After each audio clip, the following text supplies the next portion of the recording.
തമിഴ്നാട് മധുരയിൽ നാം തമിഴർ കക്ഷി നേതാവിനെ വെട്ടിക്കൊലപ്പെടുത്തി. സേലൂർ സ്വദേശി മധുര നോർത്ത് ഡെപ്യൂട്ടി സെക്രട്ടറിയുമായ ബാലസുബ്രഹ്മണ്യനെയാണ് കൊലപ്പെടുത്തിയത്.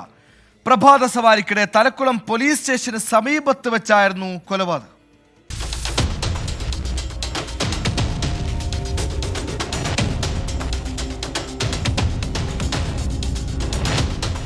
രാവിലെ 7 മണിയോടെയാണ് കൊലപാതകം.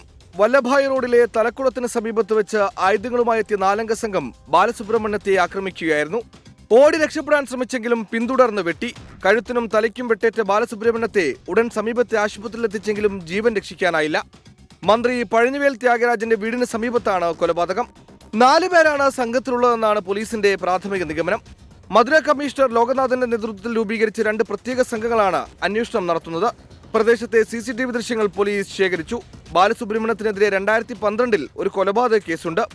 ഇയാൾക്ക് ചില കുടുംബ പ്രശ്നങ്ങളുണ്ടെന്നും പോലീസ് പറയുന്നു. ഇതെല്ലാം അന്വേഷണ പരിധിയിലുണ്ടെന്ന് പോലീസ് അറിയിച്ചു. BSP സംസ്ഥാന അധ്യക്ഷൻ ആംസ്ട്രോങ്ങിന്റെ കൊലപാതക വിവാദം കെട്ടടങ്ങും മുമ്പെയാണ് തമിഴ്നാട്ടിൽ മറ്റൊരു രാഷ്ട്രീയ നേതാവ് കൂടി കൊല്ലപ്പെടുന്നത്. 24 ചെന്നൈ.